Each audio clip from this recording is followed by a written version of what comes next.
अस्सलाम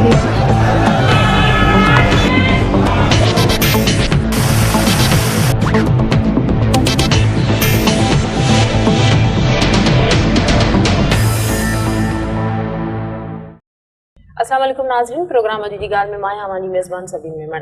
नाज़रीन, बलदियाती चूंडुनि जो सुप्रीम कोर्ट में ॿुधणी थी आहे, जिते सुप्रीम कोर्ट पंहिंजे रिमार्क्स में चयो आहे त बलदियाती चूंडूं आइन तहत वक़्त ते करायूं वञनि।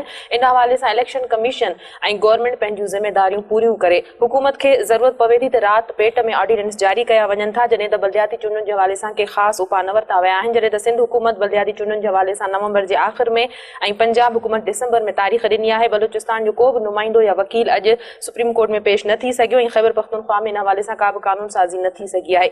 अॼोके प्रोग्राम में असां ॻाल्हाईंदासीं त बलदियाती चूंडुनि जे हवाले सां हुकूमती क़दम कहिड़ा आहिनि, कहिड़ा वरिता पिया वञनि उपाउ, ऐं सियासी पार्टियूं इन हवाले सां कहिड़ो मौक़िफ़ थियूं ॾियनि।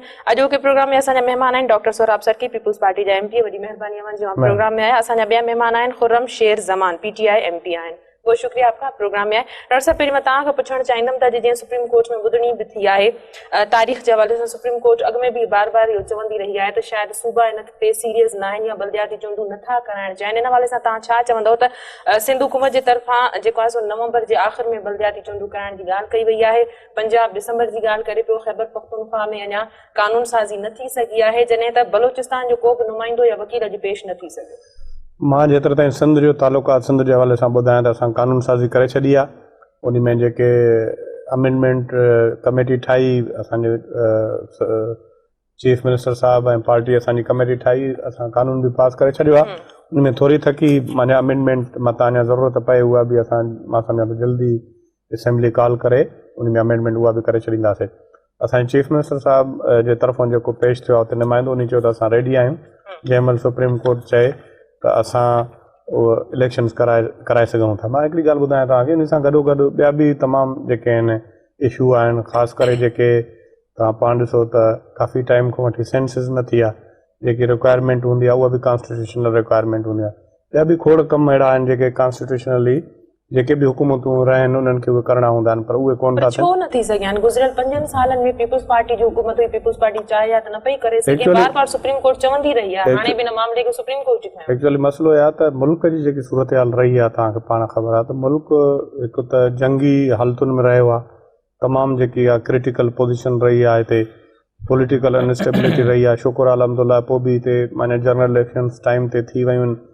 पहिरियों त ईअं महसूसु थिए पियो त शायदि जनरल इलेक्शन बि अॻे पोइ थींदियूं। अहिड़ी सूरत हाल में हाणे ताज़ी जेकी आहे उहा जनरल इलेक्शन थी आहे। ऐं हाणे मां TV ते ॾिसां पियो कंहिं चैनल ते, तव्हांजे ते शायदि चवनि पिया त बलदियात जे अंदरि 80 करोड़ जेके आहिनि बैलेट पेपर ठहंदा। उनजे लाइ ज़ाहिर आहे थोरो टाइम खपे ऐं एतिरा पैसा हुजनि मुल्क में, उन सां उहे सभु शयूं इहे जेके आहिनि। केतिरो टाइम खपे? गुज़िरियल 5 सालनि खां त बलदियाती असां त जेको आहे असां पंहिंजे तरफ़ां ख़ासि करे सिंध हुकूमत जे तरफ़ां असां त ग्रीन सिग्नल ॾेई छॾियो आहे सुप्रीम कोर्ट खे। असां माना हेठि लेवल ते जेको आहे नोटिफिकेशन वग़ैरह इशू करे उहे जेके आहिनि असां जेके क्राइटेरिया आहिनि उहे बि असां ॿुधाए छॾिया आहिनि त कहिड़ा क्राइटेरिया हूंदा। मां तव्हांखे थोरा ॿुधाए छॾिया नॉलेज जे लाइ त 10,000 खां वठी 15,000 ताईं यूनियन काउंसिल असां रखी आहे, जेकी अॻे 15,000 खां वठी तक़रीबन 20,000 ताईं 22-25,000 ताईं नुमाइंदगी वधि कथे। इहे सभु तक़रीबन मां सम्झां थो जेके डिप्टी कमिश्नर्स आहिनि, कंसर्न जेके ऑफिसर आहिनि पूरे सिंध में इन ते कमु करनि था ऐं उहो तक़रीबन कमु सिंध हुकूमत जो कम अज़ कम मां ॿुधाए सघां थो त कंप्लीट आहे इन बारे में। खुर्रम साहब, आप क्या कहेंगे इस हवाले से कि वाकई हुकूमतें सीरियस थी? पिछले 5 सालों से आपने क्या देखा बलदियाती इंतखाबात के हवाले से, जबकि अब भी सुप्रीम कोर्ट का दबाव रहा है कि भाई बलदियाती इंतखाबात कराए जाएँ? देखें, तकरीबन 5.5 साल तो मेरे ख्याल से हो गई हैं पीपल्स पार्टी को सिंध गवर्नमेंट में, या 5 साल आप कह लें, तो 5 साल में आपने हालात देख लिए हैं कि ये कितने सीरियस रहे हैं। हालांकि मैं समझता हूँ कि हर मुल्क के लिए, हर शहर, हर ज़िले के लिए लोकल बॉडीज़ इलेक्शन जो हैं वो एक बहुत अहम जो है एक किरदार पेश करती हैं, क्योंकि बिल्कुल लोअर लेवल पे जाके हर शख्स जो है कौम की, आवाम की खिदमत कर सकता है। तो मैं समझता हूँ जिस पार्टी को यही एहसास ना हो कि कितना ज़रूरी है लोकल बॉडीज़ इलेक्शंस और कितना अहम है लोगों के मसाइल हल करना, आज आप सिंध के अंदर चले जाएं, पीपल्स पार्टी देखें, सिंध की एक बहुत बड़ी जमात है और ज़ाहिर है ये जीते भी हैं और आए हैं, लेकिन 5 साल में इन्होंने क्या किया? अगर इन्होंने लोकल बॉडीज़ इलेक्शन नहीं कराए تو وہ پیسہ جو تھا سارا وہ کہاں لگا؟ وہ یہ کہہ کہتے رہے ہیں کہ ملک بہت جنگی حالات میں تھا. دیکھیں جنگی حالات کے اندر مطلب یہ تو نہیں کہ لوگ سفر کریں. کیا جنگ کے حالات تھے سندھ کے اندر؟ لاڑکانہ میں کون سی جنگ تھی، یا میرپور خاص میں کون سی جنگ تھی، یا سکھر کے اندر کون سی جنگ تھی، حیدرآباد میں کون سی جنگ لگی ہوئی تھی؟ ابھی جو فلڈز آئے ہیں اس میں کتنے لاکھوں کروڑوں روپے انہوں نے لگایا، وہ کہاں ہے؟ لوگوں کو کیا ریلیف ملا ہے؟ کہنے میں تو دیکھیں بہت کچھ آتا ہے، اخباروں میں بہت کچھ لکھا ہوتا ہے، لیکن آپ جائیں انٹیریئر سندھ کے اندر جائیں، آپ کی آنکھوں سے آنسو نکل جائیں گے.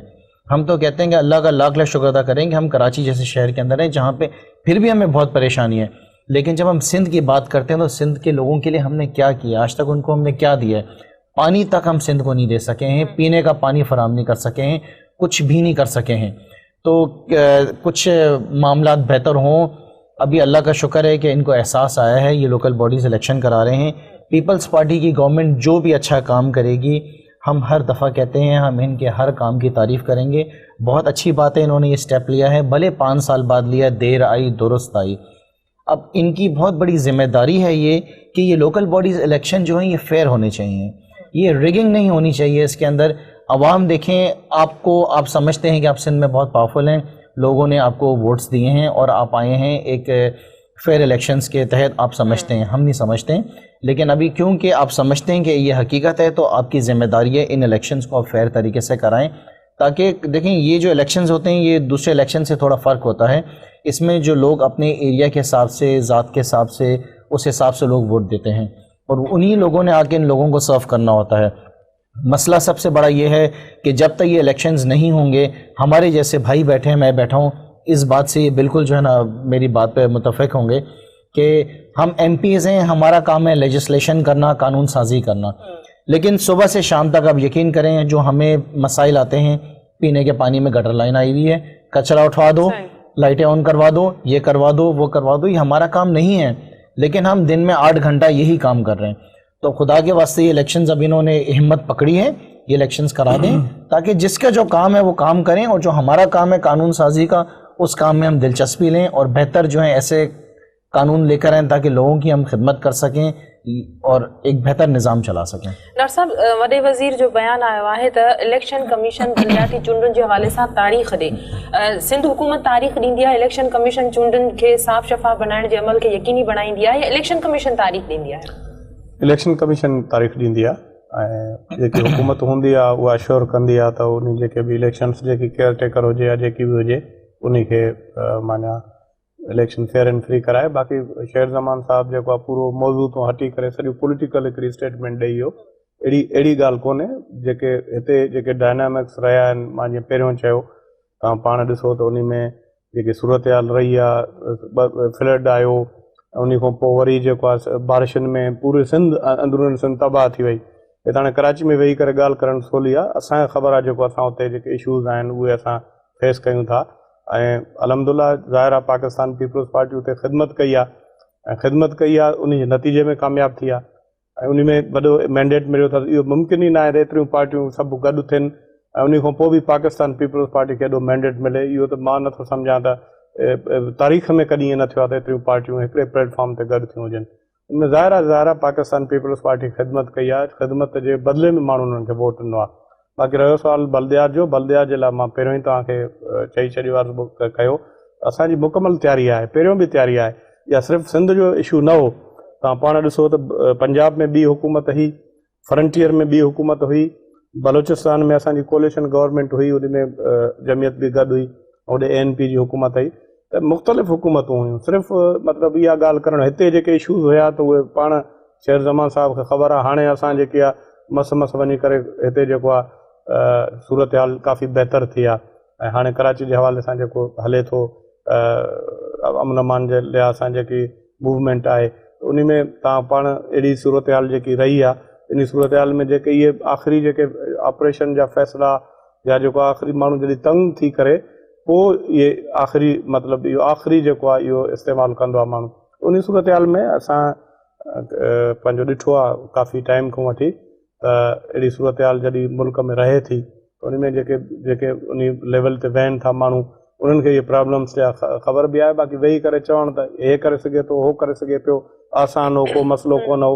मां सम्झां थो त इहा ईअं करणु चवणु जेको आहे तमामु सवलो आहे, पर उन ते अमल करणु ॾाढो ॾुखियो आहे.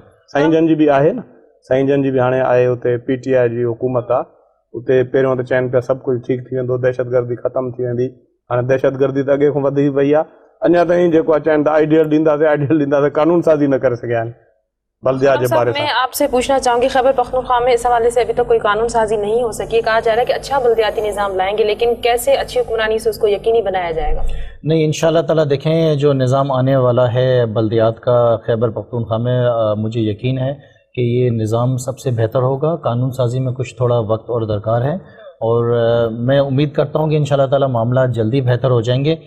और जैसा कि मेरे भाई ने कहा कि KPK के अंदर भी हालात देखेंगे, हालात बहुत ज़्यादा ख़राब हैं, तो देखें ये बरसों का गंदा है, बरसों के हालात हैं, बरसों की करप्शन है, तो इसको आप ये ना समझें कि कुछ अरसे के अंदर ये ठीक हो जाएगा। लेकिन हमें यकीन है और अल्लाह की ज़ात के ऊपर बहुत भरोसा है, क्योंकि हमारे दिल साफ़ हैं, हमने मुल्क की खिदमत करनी है, कौम की खिदमत करनी है, अवाम की खिदमत करनी है, हमें अपने जेब नहीं भरने हैं, हमें कोई गर्ज नहीं है कौम के अवाम के पैसों से। ब्रेक का टाइम है, ब्रेक के बाद मैं आपसे पूछना चाहूंगी कि 6 महीने से सुप्रीम कोर्ट जो है रिमार्क्स वो अहकाम जारी कर रही है कि बल्दियाती इंतखाबात के हवाले से कानून साजी की जाए, क्यों अब तक इतना डिले हुआ है, क्यों इस मामले को इतना लाइट लिया जा रहा है? ब्रेक के बाद मैं इसका जवाब आपसे चाहूंगी। नाज़रीन, वक्त है ब्रेक जो, वठूंगा ब्रेक।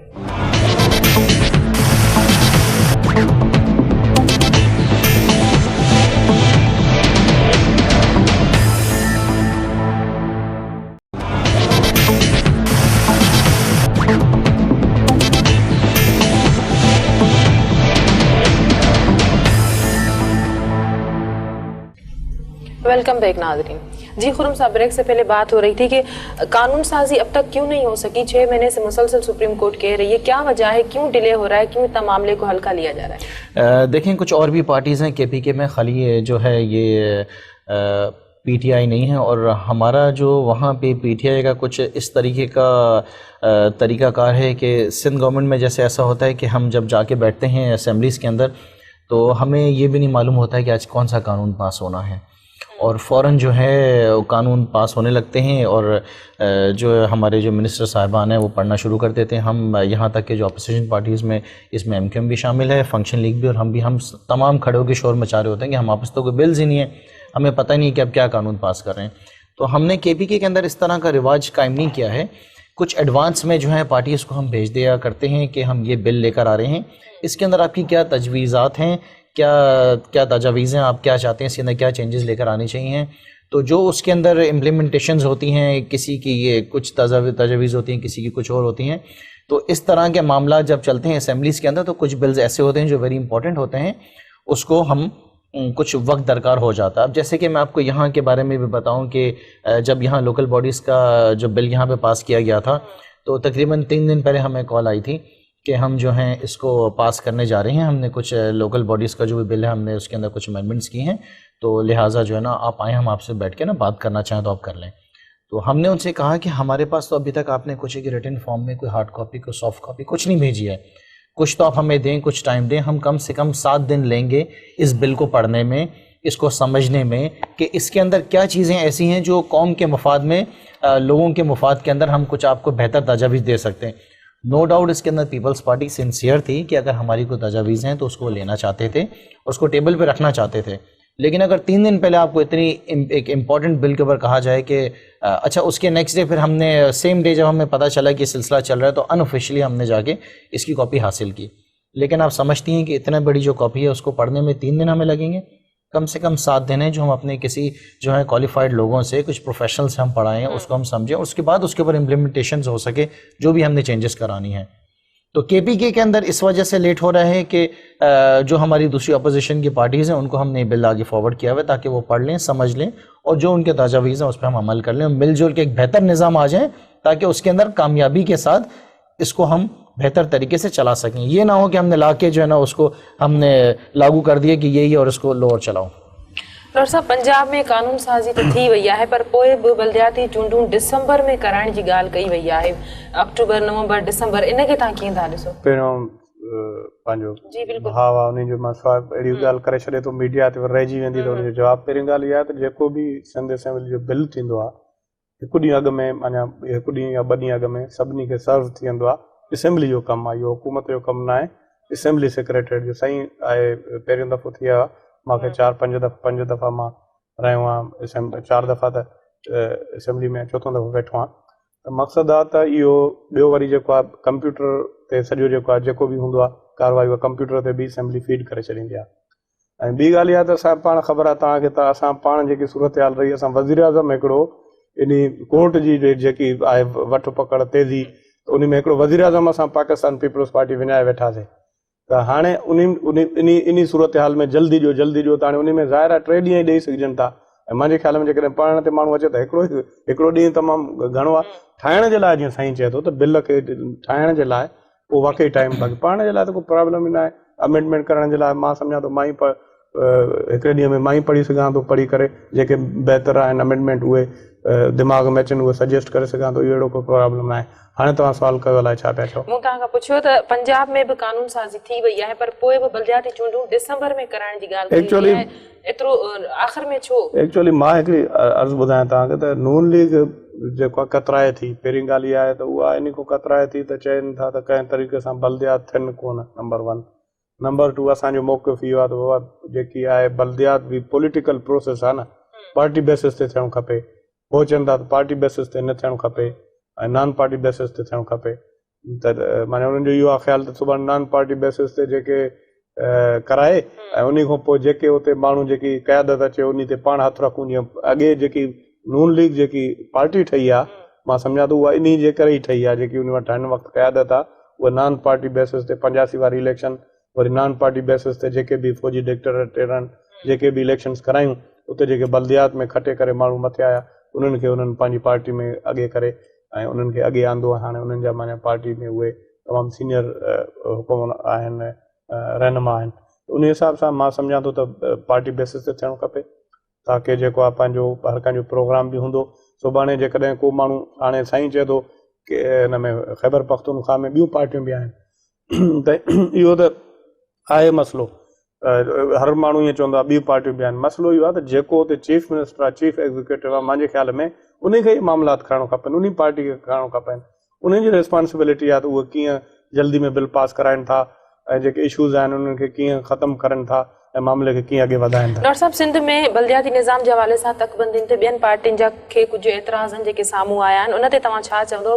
मामिलो सिर्फ़ु साफ़ चूंडुनि ताईं वञे पियो या ॻाल्हि सिर्फ़ु सुप्रीम कोर्ट ताईं रखी पई वञे? बिल्कुलु साफ़ चूंडुनि ताईं मामिलो वेंदो, वञणु बि खपे ऐं वेंदो इनशा ताला। हाणे मां नथो सम्झां, जेको मुंहिंजो पंहिंजी ज़ाती ऑब्ज़र्वेशन आहे, जेकी मीडिया एॾी तेज़ लॻी पई आहे, तव्हां पाण ॾिसो कुझु बि थियो हाणे वरी जेको आहे थंब इम्प्रेशन अचे थी, खोड़ अहिड़ा मामला आहिनि। ऐं मुंहिंजे ख़्याल में इलेक्शन कमीशन उन ते वधीक जेको आहे इफेक्टिवली कमु करे ऐं उहो कमु इलेक्शन कमीशन जो आहे ऐं उन खे कंट्रोल करे त उन में जेको आहे हुकूमत जो कमु आहे सिक्योरिटी प्रोवाइड करणु।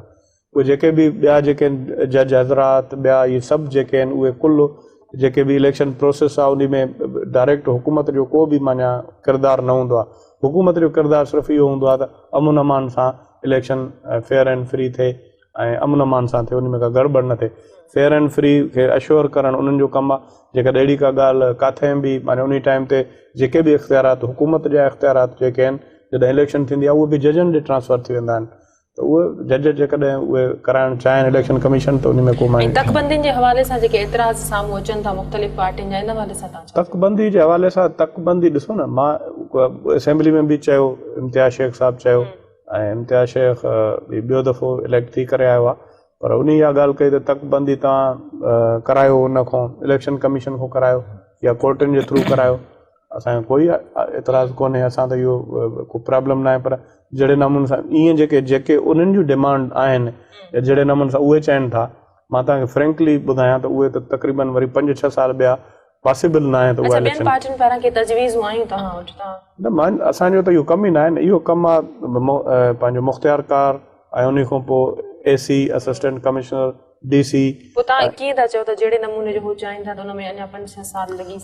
उहे छा आहे त एक्चुअली मां तव्हांखे थोरो क्लियर कयां त उहे चाहिनि था त उहा इलेक्शन कमीशन वटि इंफ्रास्ट्रक्चर एतिरो आहे ई कोन, उन्हनि वटि एतिरा माण्हू ई कोन्हनि त उन्हनि खे सॼी जेकी आहे रिथाबंदी हुजे, दियूं हुजनि, तपा हुजनि, सर्कल्स हुजनि, तालका हुजनि, वॾो हिकिड़ो लेंदी प्रोसीजर आहे।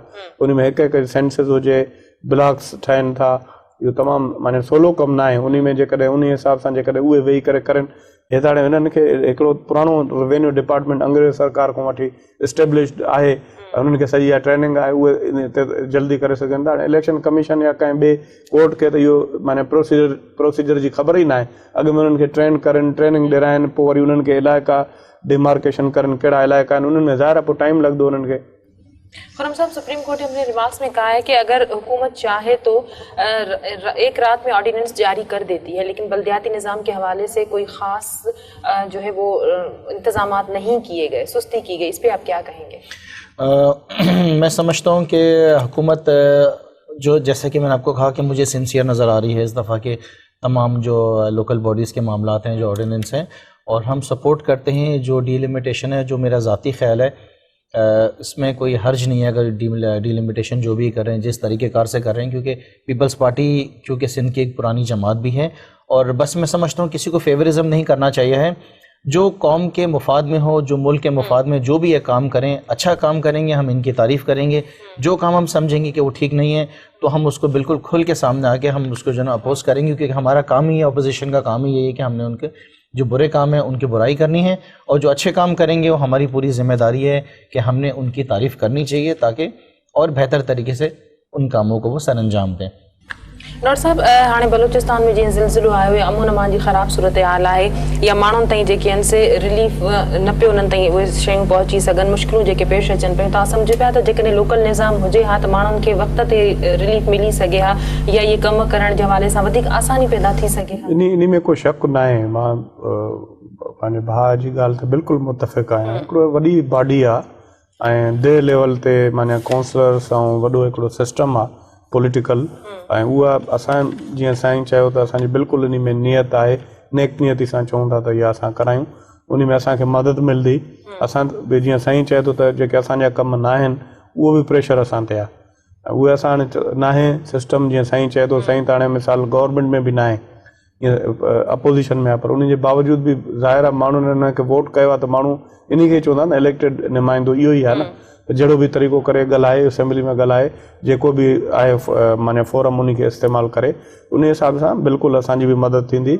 ऐं असां इहे इलेक्शन्स करायूं बि आहिनि, पाकिस्तान पीपल्स पार्टी कामयाब भी थी आहे, पोइ वरी ॿिए दफ़े बि जेके आहिनि उहे यको इलेक्शन थियूं आहिनि, असां उन बिल्कुलु इहे इलेक्शन विड़ियूं बि आहिनि, असांखे पाण खे बि तजुर्बो आहे, उहे थियणु खपेनि, उन में फ़ाइदो थींदो। ऐं वाक़ई जेकॾहिं हुते जीअं तव्हां चओ था त बलूचिस्तान में जेकॾहिं सिस्टम हुजे हा, मुमकिन आहे अञा इफेक्टिवली कमु थी सघे हा। ब्रेक जो वक़्तु है, ब्रेक खां पोइ कंटिन्यू कयूं था। नाज़रीन, प्रोग्राम में वक़्तु है ब्रेक जो, वठूं था ब्रेक।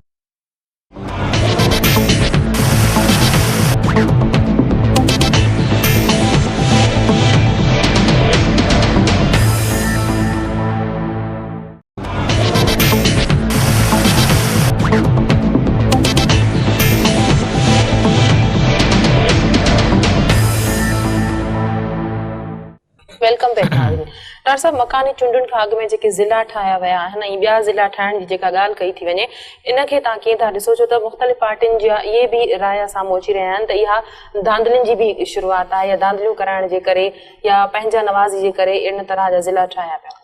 ज़िलो त हिकिड़ो ठहियो आहे जेको सजावल ठहियो आहे, उहो जाग्राफिकली ऐं तव्हां पाण ॾिसो ऐं न्यूट्रल थी करे त उनजी तमामु सख़्तु ज़रूरत आहे। ऐं जेके उतां जा इलेक्टेड नुमाइंदा आहिनि उन पासे जा, ऐं ॿिया जेको आवाम आहे ख़ासि करे, उन पाण ई उन्हनि जी बि इहा डिमांड आहे त उहे उन पासे ते उहो ज़िलो ठाहिणो खपे।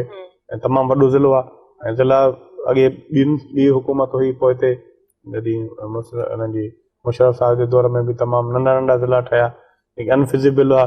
हैदराबाद खे चइनि में तक़सीम कयो वियो, पर मां सम्झां थो हे जेके हिन वक़्तु जेको ज़िलो ठहियो आहे हिकिड़ो ॿियो सजावल, उहो बिल्कुलु फिज़िबल आहे। ऐं उन में तव्हां वेही करे कोई ओपन डिबेट करे, उहो दरिया जो हिकिड़े पासे ते हिकिड़ो ज़िलो आहे, ॿिए पासे ॿिए ज़िलो आहे, तमामु वॾो ज़िलो आहे, तमामु वॾो ज़िलो आहे। अमन अमान जे लिहाज़ सां, अवाम जी रिलीफ जे लिहाज़ सां जेकॾहिं गवर्नमेंट इहो कमु स्टेप वरितो आहे, मां सम्झां थो त इन खे त अञा साराहिणो खपे, सुठो स्टेप आहे। कुझु ॿिया ज़िला ठाहिण जी बि ॻाल्हियूं हली रहियूं आहिनि? ॿिया ज़िला मुंहिंजे ख़्याल में ॿियो ज़िलो फ़िलहालु त अहिड़ो अंडर कंसिडरेशन न आहे। अॻे हली करे जॾहिं आबादी वधे थी या माण्हुनि महसूसु करे थी, सरकार का बि हुजे, उहो उनजो हिकिड़ो आहे पंहिंजो पावर आहे, ऐं उहो उन में जीअं हूंदो आहे माण्हुनि जी बि राय हूंदी आहे, उहे ज़िला ठही सघनि था। खुरम साहब, इस पे आप क्या कहेंगे? जो नए ज़िले बनाए गए हैं या नए एक सिजावल बना है या दूसरे इस तरह की मीडिया में रिपोर्ट्स आ रही हैं कि दूसरे भी नए ज़िले बनाए जाएंगे, या कोरंगी के हवाले से एक बात चल रही है पिछले कुछ दिन से, तो इस हवाले से आप क्या कहेंगे? देखिए, मेरी नज़र में जब ज़िले अगर बढ़ाए जाते हैं तो उसमें क्या होता है कि जिम्मेदारियां जो हैं वो बंट जाती हैं। अगर एक बड़ा एरिया है, काफ़ी बड़ा एरिया है, और उसके अंदर कुछ एक स्पेसिफिक लोग हैं जो उसको सर्व कर रहे हैं और वो पूरा नहीं कर पा रहे हैं, तो अगर ज़िले की कोई डिस्ट्रीब्यूशन हो जाती है तो उसमें मैं समझता हूँ कि रिस्पॉन्सिबिलिटीज़ जो हैं वो डिस्ट्रीब्यूट हो जाती हैं, और उसमें कोई हर्ज नहीं है अगर ज़िले बढ़ा दिए जाएँ तो। देखें, प्रोविंसेस की भी बात हो रही है कि प्रोविंस बढ़ाया जाए, फलां जो है कोई हज़ारा जो है प्रोविंस, उसके लिए कुछ किया जाए, इस तरह की बातें तो चलती रहती हैं।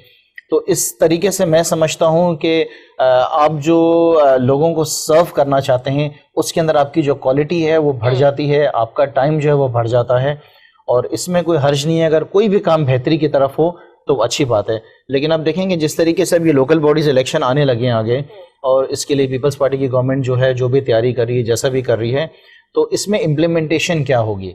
अब जैसे हम असेंबली के अंदर भी बैठे होते हैं तो बहुत सारी कानून साजियों के बारे में बात करते हैं, लेकिन बात ये आ जाती है कि कानून तो बहुत सारे हैं लेकिन उसके ऊपर अमल कितना हो रहा है।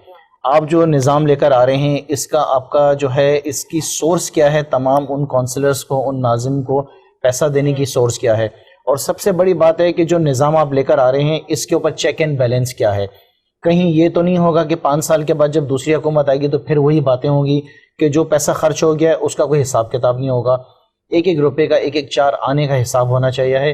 फ्रीडम ऑफ जो है ना ये होनी चाहिए कि जिस तरह KPK के अंदर ये लॉ आ गया है कि अगर आप चाहें कोई भी इंफॉर्मेशन, फ्रीडम ऑफ इंफॉर्मेशन होना चाहिए, राइट ऑफ इंफॉर्मेशन, वो कानून आना चाहिए है। हिसाब किताब देखें बहुत ज़्यादा ज़रूरी है। कौन से काउंसलर को, कौन से MPA को कितना पैसा मिला है, कितना उसने खर्च किया है, उसका बहुत ज़रूरी है, क्योंकि हमारे निज़ाम में ये चीज़ बिल्कुल नहीं हो रही है। मैं कुछ दिनों में कुछ केसेस उठाने वाला हूँ जिसके अंदर मेरी कॉन्स्टिट्यूंसी के अंदर पिछली गवर्नमेंट के अंदर कुछ रोड ऐसे बने हैं जिनके ऊपर कोई किसी किस्म का काम नहीं हुआ है। अगर काम हुआ है तो इतना ख़राब काम हुआ है कि उसका कोई हिसाब नहीं है। अच्छा, इस वक्त जो निज़ाम चल रहा है बल्दियाती इदारों के हवाले से, तो आप समझ रहे हैं कि जो फंड्स मिल रहे हैं, जो फंड्स इस्तेमाल हो रहे हैं, वो सही इस्तेमाल हो रहे हैं? मौजूदा तौर पे जी, मैं आपसे कहता हूँ कि मैं तौबा इस्तग़फ़ार पढ़ता हूँ कि जिस तरीके से निज़ाम चल रहा है, इतना बुरा हाल है, इतना बुरा निज़ाम है कि मैंने जो है ओवैस, जो हमारे ओवैस मुज़फ़्फ़र साहब जो बल्दियात के मिनिस्टर हैं, उनसे मैंने रिक्वेस्ट की कि देखें, ठीक है मैं अपोजिशन के अंदर हूँ, ठीक है कि मैं आपकी पार्टी से बिलोंग नहीं करता हूँ, मेरा दूसरी पार्टी से ताल्लुक़ है, लेकिन मैं एक इलेक्टेड मेंबर हूँ, मुझे लोगों ने वोट दिया है। मैं आपसे गुजारिश कर रहा हूँ, मैं आपसे रिक्वेस्ट कर रहा हूँ कि मेरे इलाके के हालात बहुत ज़्यादा बुरे हैं, वहाँ पे किसी किस्म की कोई सफाई का निज़ाम नहीं है, मेरे एरियाज़ के अंदर सीवरेज का बेइंतहा प्रॉब्लम है। उनसे मैंने रिक्वेस्ट की है कि देखें स्ट्रीट लाइट्स का इशू है, उन्होंने बहुत अच्छी तरह डील किया, कुछ ऐसे वाटर बोर्ड के जो MD हैं उनको भी बुलवाया, लेकिन यह है कि एक सपोर्ट होता है ना, पूरी गवर्नमेंट से नहीं मिलती है। अगर गवर्नमेंट सपोर्ट कर रही है तो जो नीचे निज़ाम चल रहा है वो इतना पॉलिटिकली बेस्ड है कि वो आपके साथ कोऑपरेट नहीं कर रहे हैं। हमारे जब लोग जाते हैं उनको बोलते हैं कि देखें हमारे साथ ये प्रॉब्लम्स हैं, इस किस्म के मसाइल हैं, सीवरेज लाइन्स की प्रॉब्लम है, स्ट्रीट लाइट्स की प्रॉब्लम है तो उनको जवाब देते हैं कि जिन्होंने आपको वोट दिया है ना उनके पास आप जाओ। तो लोग फिर कहाँ जाएंगे? इसका मतलब है कि मेरी PS 112 की जो कॉन्स्टिट्यूंसी है, 5 साल तक लोग सिसकते रहेंगे, उनको कुछ नहीं मिलेगा, उनको पानी भी नहीं मिलेगा, कोई किसी किस्म की उनकी परवाह नहीं की जाएगी। MPA फंड एक होता था जो दिया जाता था MPA को, हमने सोचा था चलो ठीक है MPA फंड मिलेगा इंशाल्लाह ताला, उस पर खर्च करेंगे, लोगों की बेहतरी के लिए कुछ पीने का पानी फराहम कर दिया जाएगा, तो इस दफ़ा वो भी नहीं रखा है। तो हम गुजारिश करेंगे CM साहब से कि इसके ऊपर थोड़ी सी नज़रसानी करें, क्योंकि हमने वो पैसा लेके अपने घर नहीं जाना है। आप एक एक चार आने का हमारे से हिसाब लें, जितना लिखा जाएगा, जितना दिखाया जाएगा, इंशाल्लाह ताला सब कुछ पूरा लगेगा, और एक मिसाल कायम करके आपको बताएंगे कि जब MPA काम करता है इलाके के अंदर किस तरीके से करता है। तो हमारे तमाम दरवाजे बंद कर दिए गए हैं। अगर इसी तरीके से काम अगर चलेगा और यही होगा तो मेरे ख्याल से नुकसान जो है वो सिंध का होगा, कौम का, लोगों का नुकसान होगा। साहब ॻाल्हि कई त चेक एंड बैलेंस हुअणु ज़रूरी आहे ताकि जेके फंड मिलनि था वाकई सही इस्तेमाल थियनि था या न, ऐं चाराने जो बि हिसाब थियणु घुरिजे। बिल्कुलु थियणु घुरिजे। मां त चवां थो कंटिन्यूसली जीअं हिंदुस्तान में आहे, कंटिन्यूसली जेकॾहिं हिते को रवाज न आहे त किथे को मिनिस्टर हुजे या को चेयरमैन हुजे, जेकॾहिं उन्हनि जी का बि अहिड़ी को हरकत हुजे, को प्रूफ हुजे, त बिल्कुलु उन्हनि जो हुजणु खपे। केरु न चाहींदो जेको करप्शन जेको बि करे थो उनजे ख़िलाफ़ एक्शन थियणु खपे, हुजणु खपे इहो निज़ाम। ऐं पंहिंजी जाइ ते निज़ाम मौजूदु आहिनि बि सही, जीअं साईं चयो त उहे निज़ामनि खे अञा इफेक्टिव बणाइजे। अच्छा, चूंडुनि जे हवाले सां इलेक्शन कमीशन ते सुप्रीम कोर्ट पंहिंजा रिमार्क्स ॾिना आहिनि त इलेक्शन कमीशन बि बलदियाती चूंडुनि जे हवाले सां लवाए थी त सुभाणे इलेक्शन कमीशन पंहिंजो इजलास बि घुराए वरितो आहे। इन हवाले सां तव्हां छा चवंदो? हाणे उहो ॾिसूं, सुभाणे मां सम्झां थो त हुन जेको इलेक्शन कमीशन जेको उते जवाबु दाख़िल कंदी त उहो इहो ई कंदी त इहो असांजो हिकिड़ो आहे इख़्तियार, ऐं सुप्रीम कोर्ट इहा चए थी त उहो असां इन में इंटरवीन करे सघूं था। खोड़ अहिड़ा मामला हिते रहिया आहिनि ऐं असां बि खोड़ अहिड़ा कानून साज़ियूं बि कयूं आहिनि। कुझु असां उहे वरी सुप्रीम कोर्ट जेके आहिनि उहे सफ़ा उनखे न इनवाइट करे छॾियो आहे, त अल्टीमेटली ज़रूरु उहे बि हाणे आहिनि, जजिस आहिनि उते इलेक्शन कमीशन में। ऐं इलेक्शन कमीशन जो जेको सरबराह आहे मुंहिंजे ख़्याल में उहो हाणे चीफ जस्टिस बि थींदो। ॾिसूं त उहे सुभाणे इहो पाण असां सोचूं पिया, मां बि ॾिसां पियो जॾहिं टीवी ते त ॾिसां पियो त आख़िर उहे मीटिंग घुराए करे कहिड़ो जवाबु ॾींदा। बाक़ी रहियो सुवाल इहो त जीअं तव्हां चयो असां बिल्कुलु इन ॻाल्हि ते मुतफ़िक़ आहियूं त हिते इलेक्शन थियणु खपनि, फेयर एंड फ्री थियणु खपनि, टाइम ते थियणु खपनि, सेंसस थियणु खपे। हाणे मां तव्हांखे ॿुधायां त 19 यूनियन काउंसिल्स आहिनि मुंहिंजे तालुके जे अंदरि, ऐं खोड़ अहिड़ा ज़िला आहिनि जेके 16 यूनियन काउंसिल ते बि माना ज़िला क़ाइमु थियल आहिनि। त उन खां पोइ मां हिन वक़्तु जेको आहे पंहिंजो ईअं अहिड़ा नमूने सां कॉन्स्टिट्यूएंसी जेको आहे फौजी गवर्नमेंट ठाही मुंहिंजे हल्के में। मां तव्हांखे ॿुधायां त 3 MP लॻनि था, 2 MNA लॻनि था तालुके जे अंदरि। त उन हिसाब सां इहे प्रॉब्लम्स आहिनि जाॾे काॾे, पर उहे सभु उहे वेही करे इहे इलेक्शन कमीशन ऐं जंहिंजा जेको आहे कमु उहे सही तरीक़े सां करनि, उन मामले खे सिधो करनि त सिधो थिए त वधीक नुमाइंदगी बहितर थी सघंदी, माण्हुनि खे रिलीफ मिलंदो। अॻे जेकी आबादी हुई 89 वारी आबादी आहे, उन हिसाब सां हाणे 2णी 3णी 4णी आबादी थी वई आहे। सिर्फ़ु ठुल मां मां सम्झां थो त मुंहिंजे तालुके मां 1 MNA ऐं 2 या 3 MP थियणु खपनि प्योरली उन एरिया मां। हाणे जेको आहे उहो डिस्ट्रीब्यूट थियल आहे सॼो, उन हिसाब सां इहे सभु माना इहे आहिनि घुरिजूं आहिनि। सिर्फ़ु बलदियात न, पर इहे बि सेंसस ॿिया जेके मामला तव्हांखे ॿुधायां उन्हनि ते अमल थिए त उहो बहितरी थींदी मुल्क जे लाइ, सूबे जे लाइ। KPK में खैबर पख्तूनख्वा में मखलूत हुकूमत है और भी इत्तेहादी हैं, तो क्या बल्दियाती इंतखाबात के हवाले से सिंध में आप किसी से सीट एडजस्टमेंट करेंगे या कोई इत्तेहाद होगा? अभी तक तो इस तरह का कोई फैसला किया नहीं गया है, लेकिन मैं समझता हूँ कि इसके अंदर कोई हर्ज नहीं है। अगर कोई ऐसी पार्टी है जिसके साथ हम समझते हैं कि हम बेहतर काम कर सकते हैं और मिल के निज़ाम को बेहतर चलाया जा सकता है, तो मैं नहीं समझता हूँ कि इसके अंदर कोई हर्ज है, क्योंकि मकसद तो यही है ना कि हमारा बेसिक, हमारी बॉटम लाइन क्या है, to serve people. To serve people, आपके जो अपने अपने गोल को जो अचीव करना है उसके लिए जो रास्ता आपने इख्तियार करना है, मतलब बेशक वो रास्ता अच्छा होना चाहिए, अच्छे लोग होने चाहिए, ऐसे लोग होने चाहिए कि जो एक सिंसियरली मुल्क के साथ काम करना चाहते हों। और कोई हर्ज नहीं है इसके अंदर सीट एडजस्टमेंट्स के अंदर, क्योंकि बहुत सी पार्टीज़ हम देखें इलेक्शंस में कुछ जमात इस्लामी के साथ हमारे कुछ सीट एडजस्टमेंट्स जो हैं वहाँ पे भी रही थी, KPK के अंदर भी रही थी। इसमें कोई हर्ज नहीं है, हर पार्टी करती है इसमें। लेकिन हम समझते हैं इस वक्त हमारी पोजीशन जो है, मैं वैसे आपसे जो कुछ कहूँगा कराची से रिलेटेड कहूँगा, क्योंकि मेरा रिहाइश कराची की है और मेरा ताल्लुक़ भी कराची से है। तो कराची के अंदर हम समझते हैं हमारी पोजीशन बहुत ज़्यादा स्ट्रॉन्ग है, और कराची के अंदर जो मैंडेट हमें मिला है वो पूरा मुल्क जानता है कितना बड़ा मैंडेट मिला है। और मैं समझता हूँ कि इस आने वाले बल्दियाती इलेक्शंस के अंदर PTI जो है वो नंबर 1 पोजीशन लेकर आएगी और बहुत अच्छा काम करके हम आप लोगों को दिखाएंगे। लेकिन इसमें गवर्नमेंट की सपोर्ट हमें पूरी जो है एक फेयर तरीके से होनी चाहिए। ऐसा नहीं हो कि अगर हम कोई बात कहें तो हमारी बातों को इग्नोर किया जाए। अगर हम असेंबली के अंदर किसी बात के ऊपर शोर मचाते हैं, किसी बात के ऊपर हम गुजारिश करते हैं, रिक्वेस्ट करते हैं, तो हमारी बातों को नज़रअंदाज किया जाए। जिस तरह के लास्ट इजलास के अंदर तकरीबन महीने पहले मैं आपसे बताऊं कि एक सवाल किया था मैंने हमारे जो रिस्पेक्टेड मिनिस्टर हैं फॉर एक्साइज एंड टैक्सेशन के, कि क्लिफ्टन के अंदर जो मेरी कॉन्स्टिट्यूंसी है वहाँ पे जो रेस्टोरेंटों के अंदर शराब सर्व की जाती है उससे कितना रेवेन्यू हम जनरेट करते हैं। तो वो हैरान हो गए, बोला हमने तो खाली होटल्स के अंदर परमिशन दी है, रेस्टोरेंट्स को तो नहीं दी है। तो उसमें जो है सीनियर मिनिस्टर ने ये कहा था कि इसके ऊपर बिल्कुल एक्शन लिया जाएगा। क्या वजह है कि ये शहर के अंदर रेस्टोरेंटों को जो है एक शराब खाना बना दिया गया है। तो ऐसा ना हो कि अगर MPA जो है वो एक इलेक्टेड MPA है और वो आया है और वो कुछ लोगों की बेहतरी के लिए कुछ कहा जा रहा है, तो ऐसा ना हो कि उस चीज़ को इग्नोर कर दिया जाए, उसकी बातों को ऐसा ना हो कि नज़रअंदाज किया जाए। हमारे जो मिनिस्टर हैं बड़े रिस्पेक्टेड मिनिस्टर, उनकी मैं बहुत रिस्पेक्ट करता हूँ, डॉक्टर सिकंदर जो हैं, उनको इन राइटिंग भी मैंने दिया था ये कंप्लेंट्स कि देखें ये कंटिन्यूस कंप्लेंट्स हैं और ये कंप्लेंट्स लगातार आ रही हैं मेरे ही रेजिडेंट्स जो हमारे जो एरिया के लोग हैं, तो आप इस पर क्यों नहीं अमल करते हैं। उन्होंने कहा था मुझे इन राइटिंग दें, हमारी जो है पार्लियामेंट्री मीटिंग होगी सीएम साहब के साथ और आपकी मैं ये रिक्वेस्ट इन राइटिंग फॉरवर्ड करूंगा, लेकिन आज तक उस पर किसी किस्म का कोई एक्शन नहीं लिया गया है। डॉक्टर साहब, सॼी दुनिया में लोकल बॉडीज़ आहिनि, इख़्तियार अवामी सतह ताईं मुंतक़िल थियल आहिनि, पर पाकिस्तान में इहा रिवायत रही आहे त जमहूरी हुकूमतनि में कॾहिं बि बलदियाती चूंडूं न थियूं आहिनि, या जेके मुख़ालिफ़ धुर जूं पार्टियूं आहिनि उहे बि उनखे उन तरह एहतजाज न थियूं कनि या उन तरह दबाव न थियूं विझनि हुकूमत ते त बलदियाती चूंडूं कराई वञनि। हाणे बि इहो मामिलो सुप्रीम कोर्ट खयो आहे।